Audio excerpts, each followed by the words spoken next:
ఓం శ్రీకృష్ణ పరబ్రహ్మణే నమః. శ్రీమద్భగవద్గీత అథ ప్రథమోऽధ్యాయః. అర్జున విషాదయోగః. సంజయ ఉవాచ ఋషికేశం తదా వాక్యం ఇదమాహ మహీపతే.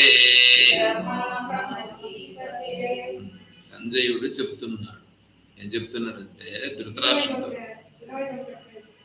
21వ శ్లోకం సంజయుడు చెప్తా ఉన్నాడు. ఏం చెప్తున్నాడంటే ధృతరాష్ట్రునితో చెప్తా ఉన్నాడు. ఋషికేశం తదా వాక్యం ఇదమాహ మహీపతే. హే మహీపతే. మహీపతే అంటే ఓ రాజా, అక్కడ ఏం జరుగుతా ఉందంటే ఋషికేశం కేశములను పోగొట్టేటువంటి ఆ పరమాత్మను చూచి అర్జునుడు ఇలా పలుకుచున్నాడు. ఎట్లా ఉంది ఇది చూడండి. శ్రీకృష్ణుడు కాదు, అర్జునుడు పలుకుతాడు. ఎవరితో? పరమాత్మ యొక్క లక్షణం ఏంటి ఇక్కడ? ఋషికేశం. ఋషికేశం అంటే కేశములను, కేశములంటే వెంట్రుకలు కాదు, క్లేశములు, కష్టములు, కష్టాలను దుఃఖాలను తొలగించేటువంటి అతన్ని చూచి, దుఃఖాలను తొలగించే అతన్ని చూచి అర్జునుడు ఇలా పలుకుచున్నాడు. అంటే దుఃఖములను పోగొట్టేవాడిని దుఃఖపడేవాడు, దుఃఖపడబోయేవాడు, దుఃఖపడబోతాడు, దుఃఖపడతాడు అంటే సంజయునికి తెలుస్తా ఉంది అర్జునుడి పరిస్థితి. ఋషికేశుడు, ఋషికేశుడు ఎవరు? పరమాత్మ. పరమాత్మను చూచి అర్జునుడు ఇట్లా అన్నాడు. అర్జునువాచ సేనయోరుభయోర్మధ్యే రథం స్థాపయమేచ్యుత. హే అచ్యుత, ఓ అచ్యుత. ఓ అచ్యుత అంటే చ్యుతము లేనివాడ, జారిపోనివాడ. ఆ పరమాత్మ నిష్ప్రతియోగి బ్రహ్మ. నిష్ప్రతియోగి బ్రహ్మ స్థితి నుండి జారిపోనివాడు. ఉపాధితో ఉన్నాడే గాని వారు జారిపోడు. ఎప్పుడు గాని ఆ స్థితిలో నుంచి జారడు. ఉపహిత చైతన్యం, తను ఉపహిత చైతన్యంగా ఉన్నాడు. చూసేదానికి ఉపాధి ఉందంతే. అలా ఉన్నటువంటి హే పరమాత్మా, సేనయోర్ ఉభయోర్ మధ్య రథం స్థాపయ. రెండు సేనలకు నడుమ రథాన్ని నిలుపు తీసుకెళ్ళి అంటున్నాడు. ఏంటి మరి రెండు సేనలు?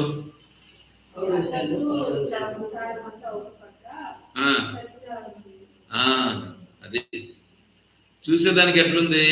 కౌరవ సైన్యము పాండవ సైన్యాలకు మధ్యలో రథాన్ని నిలుపు అన్నట్లుగా ఉంది. అది వాళ్ళ వాళ్ళ స్థాయిలో లెక్క. ఇంకొంచెం పై స్థాయిలోకి వస్తే ధర్మము అధర్మానికి మధ్యలో తీసుకొని నిలుపు అని ఒక స్థాయిలో లెక్క. ఇంకా పై స్థాయికి వస్తే సచ్చిదానందమునకు సంసారమునకు మధ్యలో నిలుపు అని లెక్క. ఇంకా పై స్థాయికి వస్తే ఆత్మ అనాత్మకు మధ్యలో నిలుపు అని లెక్క.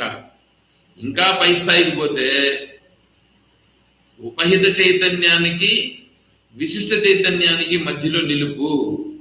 నేను ఇప్పుడు విశిష్ట చైతన్యంలో ఉండాలనా ఉపహిత చైతన్యంలో ఉండాలనా నిలుపు అని ఇప్పుడు చూడు స్టెప్పులు నేను చెప్పినాను. అది అర్జునుడు అక్కడ నిలుపుకున్నాడు. నిలుపంటే ఇప్పుడు ఆయన ఇది కమాండింగ్, ఇది నా నా రథాన్ని తీసుకెళ్లి నిలుపు అంటున్నాడు. సరే, ఎందుకు నిలపాలో చెప్తున్నాడు.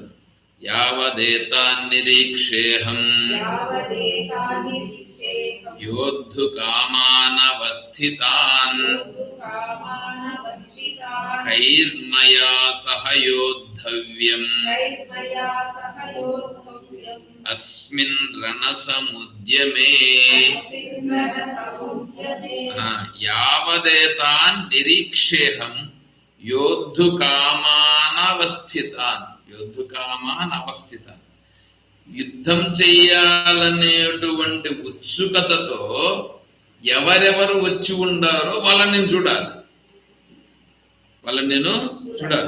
నేను కైర్మయ సహయోద్ధవ్యం, నేను ఎవరెవరితో యుద్ధం చేయాలి. అస్మిన్ రణసముద్యమి, ఈ రణమునందు.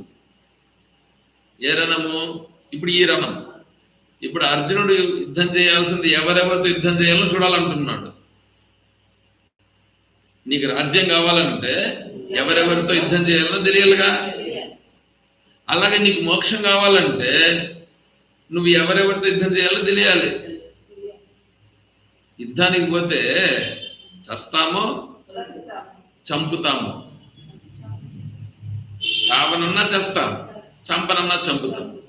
ఇక్కడ ఆత్మానాత్మ వివేక జ్ఞానం వైపు పోవాలనుకున్నవాడు వాడు చనిపోయినా కూడా వాడికి నష్టం లేదు.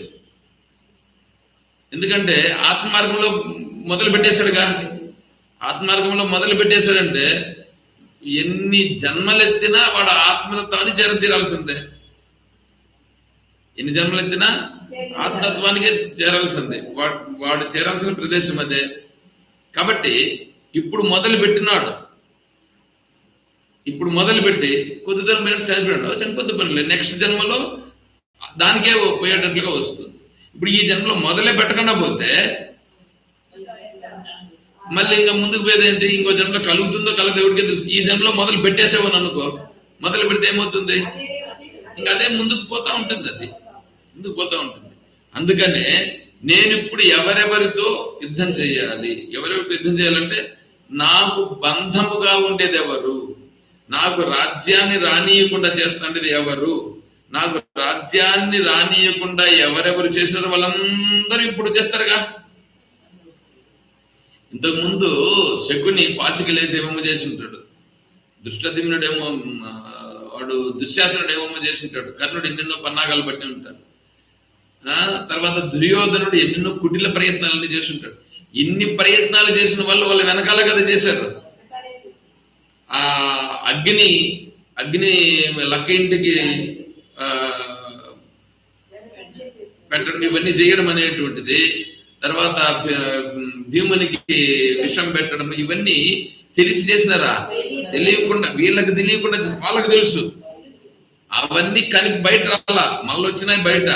ఇప్పుడు అట్లా కాదుగా. యుద్ధరంగంలో ఎదురుగా ఇప్పుడు ఎదురుగా ఎవడెవడున్నాడో వాడంతా వచ్చేసినాడు ఎదురుగా. అవునా?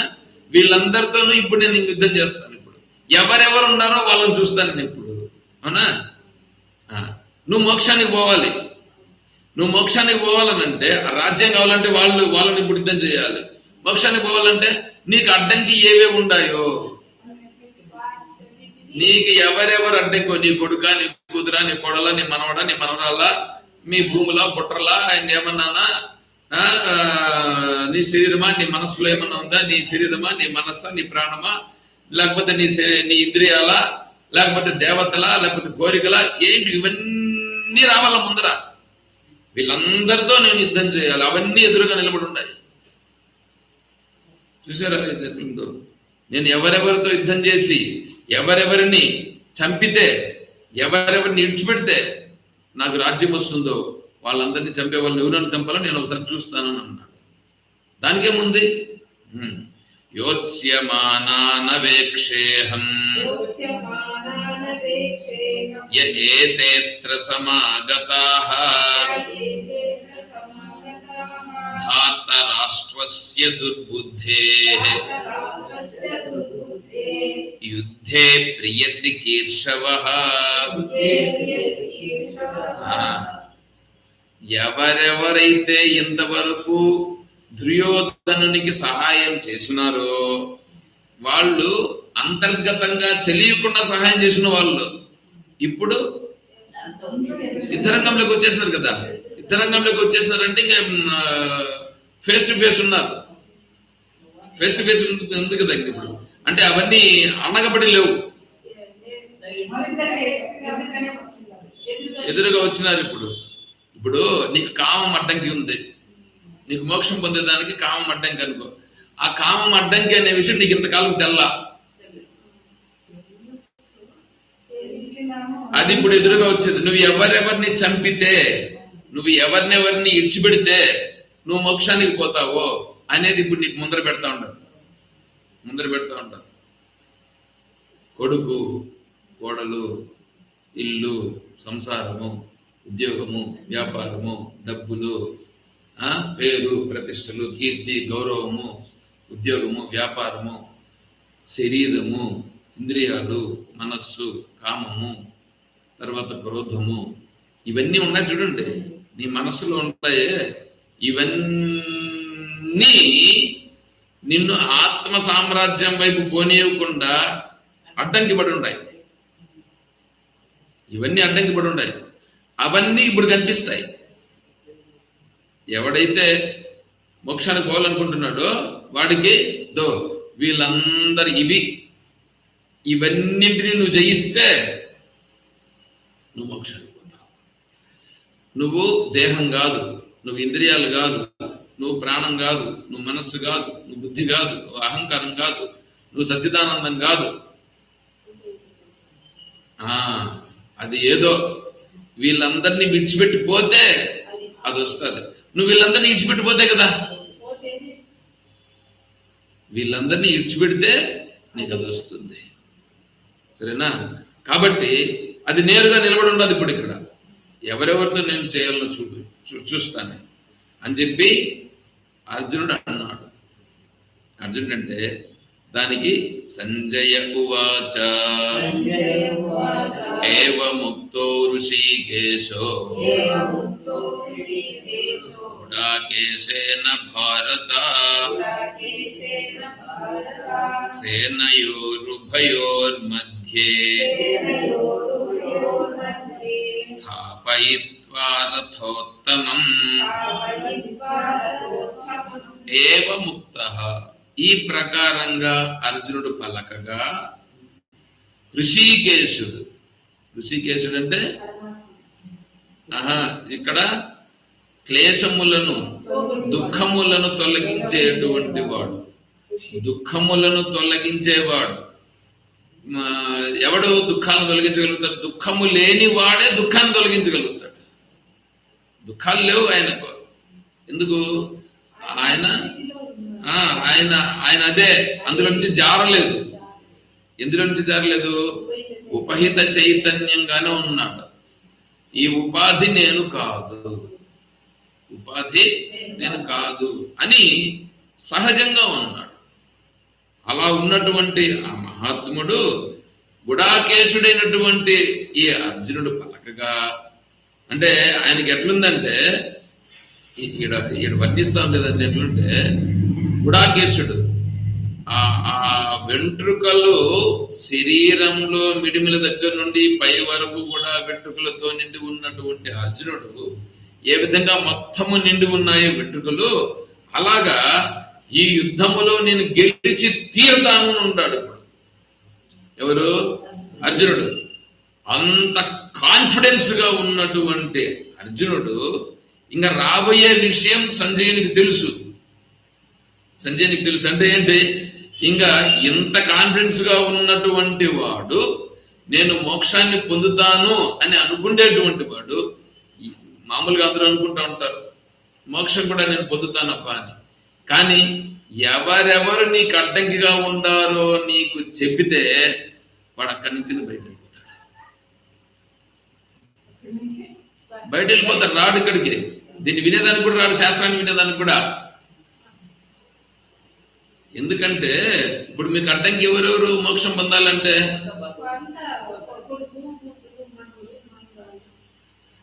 అవన్నీ శరీరము, విషయాలు శరీరము, ఇంద్రియాలు, ప్రాణము, మనస్సు, బుద్ధి, అహంకారము, ఇవన్నీ ఏం చేస్తాంటే నిన్ను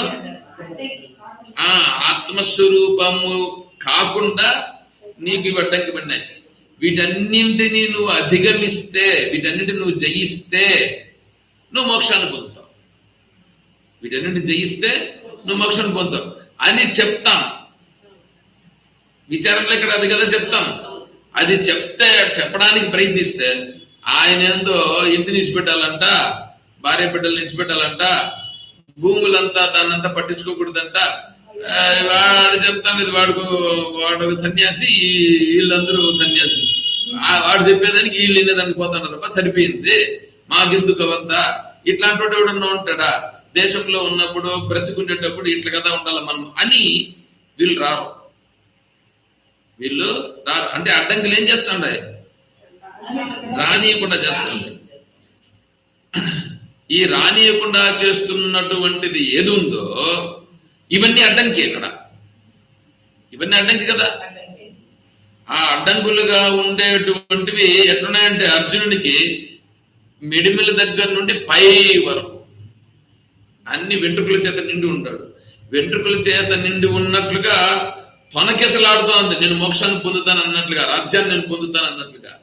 కానీ ఆ తర్వాత ఏమవుతుందో అది తెలుసు, సంజయునికి సూచాయిగా తెలుస్తా ఉంది. కాబట్టే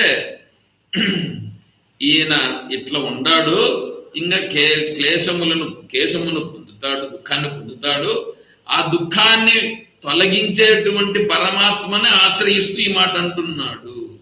అప్పుడు పరమాత్మ శనయోర్ ఉభయోర్ మధ్య స్థాపయిత్వ రథోత్తమం, రెండు శైలుల మధ్యలో రథాన్ని తీసుకుని నిలబెట్టి భీష్మద్రోణ ప్రముఖతః సర్వేషాంశ్చ మహీక్షితాం ఉవాచ పార్థ పశ్యైతాన్ సమవేతాన్ గురూనితి. ఇప్పుడు ఋషికేశుడు ఏం చేశాడంటే, భీష్ముడు, ద్రోణుడు మొదలైనటువంటి ప్రముఖులుగా ఉండేటువంటి వాళ్ళు, భీష్మాచార్యులు, ద్రోణాచార్యుడు, కృపాచార్యులు, అశ్వత్థామ, వీళ్ళందరూ ఆడ ఉండేటువంటి ప్రదేశానికి తీసుకెళ్లి నిలబెట్టినాడు. వీళ్ళు ఇక్కడ ఉన్నారు, వాళ్ళు అక్కడ ఉన్నారు, అందరూ కనిపించేటట్లుగా నిలబెట్టినాడు. అప్పుడు ఉవాచ మాట్లాడుతున్నాడు, అంటున్నాడు. ఏమంటానంటే, హే పార్థ, హే అర్జున, సమవేతాన్ గురువునితి, యుద్ధం చేసేదానికి చూడు ఎవరెవరు దాన్ని ఎట్లంటారు, సమవేతాన్, యుద్ధం చేసేదానికి ఉత్సుకతతో వస్తే చాలు చంపేద్దామని ఉంటారు, వస్తే చాలు చంపేద్దామని ఉంటారు. ఈ కొడుకులు కూతుర్లు ఇవన్నీ బంధాలన్నీ ఉంటాయే, వాన్ని ఎంతసేపు మీరు చూసుకుంటూ కావాలనుకుంటే, ఈ బంధాలుగా ఉండేటువంటి వాళ్ళు వాళ్ళ కోసం వాళ్ళు మిమ్మల్ని ఆశ్రయించుకొని ఉండరు, కానీ మీకోసం వాళ్ళు ఎప్పుడు ఆలోచన చేసేవాళ్ళు లేడు. అదే చెప్తున్నాడు అక్కడ, తత్రాన్ పశ్యాన్ స్థితాన్ పార్థః పితॄనథ పితామహాన్ ఆచార్యాన్ మాతులాన్ భ్రాతॄన్ పుత్రాన్ పౌత్రాన్ సఖీంస్తథా శ్వశురాన్ సుహృదశ్చైవ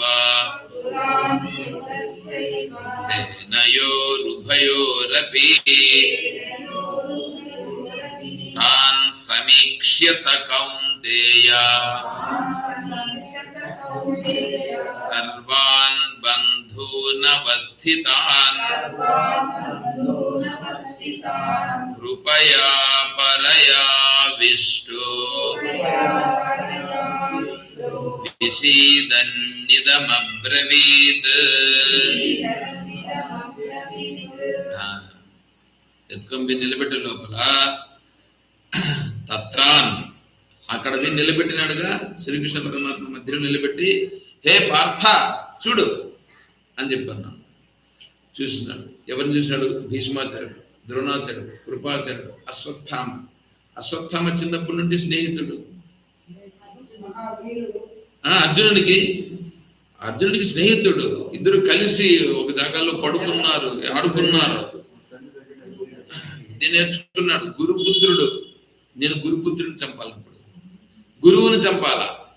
ద్రోణాచార్యుడు గురువు కదా, ద్రోణాచార్యుడు. భీష్మాచార్యుడు తాత కదా, తండ్రి లేకపోతే తాత ఒళ్ళో కూర్చొని ఆడుకున్నాడు. తాత తినిపించినాడు, భుజాల మీద ఎత్తుకొని ఆడినాడు. ఆ తాతని ఇప్పుడు చంపాలి. చంపద్దు. చంపకపోతే నీకు రాజ్యం వస్తుందా? తర్వాత మామలు కనిపిస్తుంటారు, భ్రాతృన్ అంటే సోదరులు కనిపిస్తుంటారు, పుత్రులు కనిపిస్తుంటారు. పుత్రులు దుర్యోధను కుమారుడు, ఈయన కుమారుడు కాదు, లవ కుమారుడు ఏదో ఆయన పేరు. ఈయన కొడుకు కాదు, లక్షణ కుమారుడు ఆయన కొడుకు కాదు. ఇంకా ఇట్లాంటి వాళ్ళు ఎంతమంది ఉన్నారు? అయ్యో పౌత్రాన్ మనవళ్ళు. ఈయనకు 96 సంవత్సరాలు అర్జునుడికి వయస్సు. అప్పుడు యుద్ధం చేసేటప్పుడు శ్రీకృష్ణ పరమాత్మ 112 సంవత్సరాలట. శ్వశురాన్ సుహృదశ్చైవ సేనయోరుభయోరపి. వీళ్ళందరినీ ఇప్పుడు స్నేహితులు అందరూ ఈ పక్క ఉండరు. మళ్ళీ ఈయన సైన్యంలో కూడా ఉన్నారు. ఇక్కడ ద్రౌపదికి సంబంధించిన పుత్రులు, అభిమన్యుడు, ఈయనకు సంబంధించిన వాళ్ళు, వీళ్ళంతా ఉండరు. వీళ్ళందరూ ఇప్పుడు యుద్ధం చేసుకోవాలిగా. వీళ్ళందరూ యుద్ధం చేసినప్పుడు వీళ్ళు ఉంటారో పోతారో తెలియదు, వాళ్ళు ఉంటారో పోతారో తెలియదు. వీళ్ళందరినీ చంపితే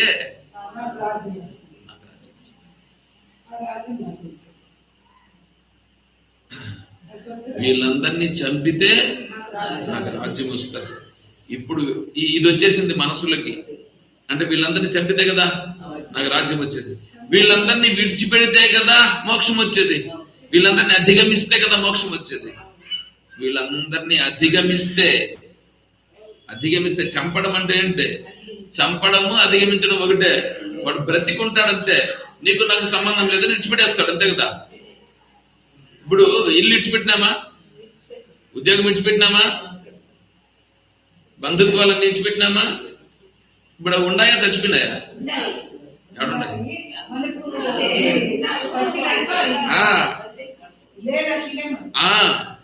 అవి చచ్చిపోయినాయంటేనే వీడు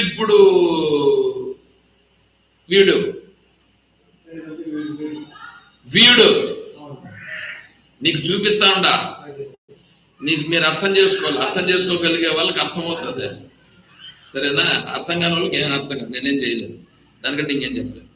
ఇది అర్థమైన వెంటనే ముఖములో కవలికలు మారిపోయినాయి. ఎవరికి? అర్జునుడికి మారిపోయింది. అప్పుడే మాటలు చూడండి. అప్పుడే కృపయా పరయా విష్ణు ఏమైపోయినాడు? కృప. వాళ్ళందరి పైన ఏమొచ్చింది? కృప అంటే దయ. ఏడలేని దయ వచ్చింది. ఇప్పుడు ఏడలేని దయ. ఏమయ్యా, యుద్ధానికి పోయిండేవానికి దయ ఉంటుందా? యుద్ధానికి పోయిండేవాడు ఎట్లుండాలా కదా. ఇప్పుడు మనిషి జన్మ వచ్చింది కదా. మనిషి జన్మ వచ్చింది అంటే మనిషి జన్మలో వీడు మోక్షానికి పోయేదానికి వచ్చింది. మోక్షానికి పోయేదానికి వచ్చినప్పుడు మోక్షానికి పోతే ఇవన్నీ ఒక పక్క ఉండాలా, మోక్షం ఒక పక్క ఉండాలి. ఇప్పుడు మోక్షం పోయేదానికి వచ్చింది. ఇప్పుడు ఒక మానవుడికి మాత్రమే ఇది సాధ్యం. ఇవి రెండు. ఈ పక్క ఉండేదంతా ఒకవైపు, సకల సృష్టి సంసారం అంతా ఒకవైపు, మోక్షమే ఒకవైపు. దీన్ని కావాలంటే ఇదంతా మిథ్య అని రావాలి. ఇదంతా మిథ్య అని రావాలి. ఇదంతా మిథ్య అయితేనే దీనికి వస్తాడు. ఇది మిథ్య కాకపోతే వాడు దీంట్లోనే ఉంటాడు ఎంతకాలం ఉంటాడు. అందుకని మేము వీళ్ళందరినీ చంపాలనా ఇల్లు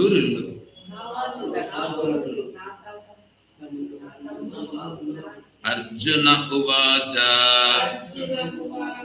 దృష్ట్వేమం స్వజనం కృష్ణ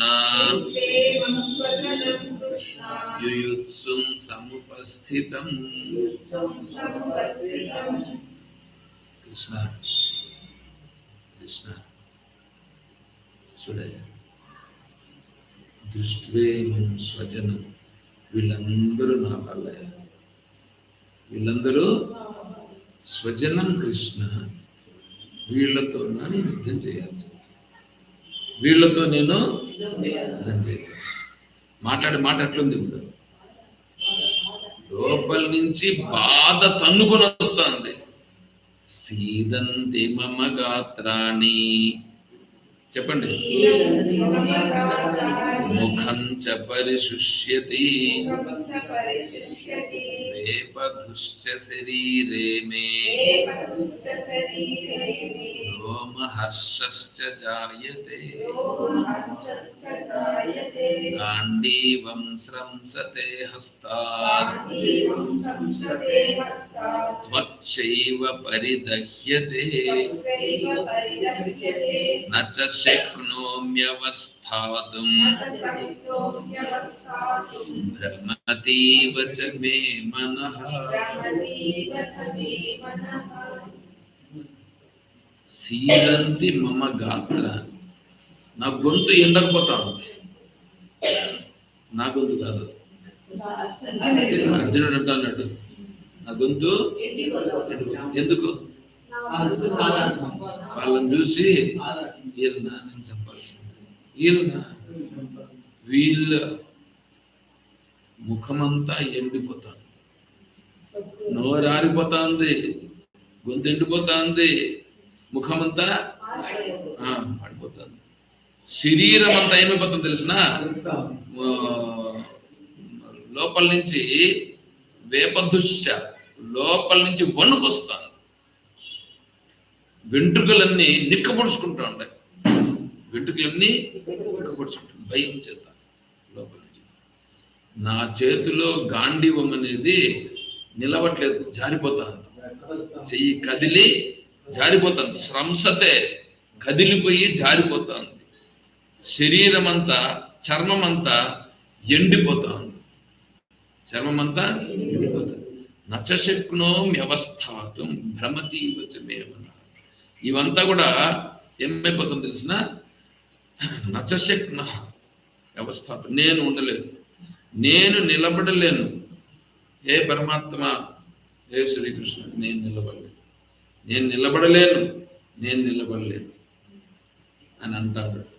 ఈ స్థితి ఏమిటి, అర్జునుడి యొక్క స్థితి. అర్జునుడు అంటే అంతఃకరణ శుద్ధి కలిగిన వాడు.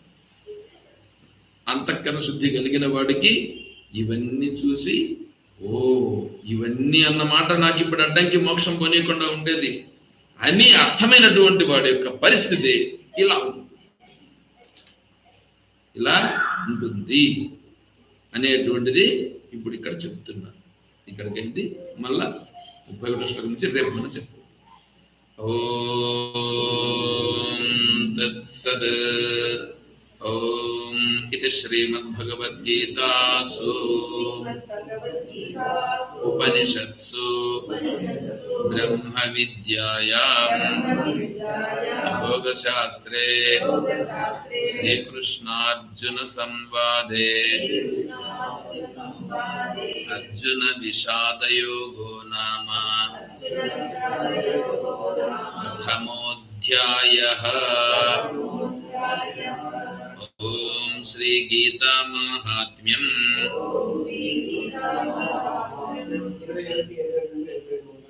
శ్రీ విష్ణురువాచ గీతాయా పఠనం కృత్వా మాహాత్మ్యం నైవ యః పఠేత్ वृथा पाठो भवेत् तस्य श्रम एव ह्युदाहृतः एतन्माहात्म्यसंयुक्तम् गीताभ्यासं करोति यः स तत्फलमवाप्नोति दुर्लभां गतिमाप्नुयात् सूत उवाच माहात्म्यमेतद्गीतायाः मया प्रोक्तं सनातनम्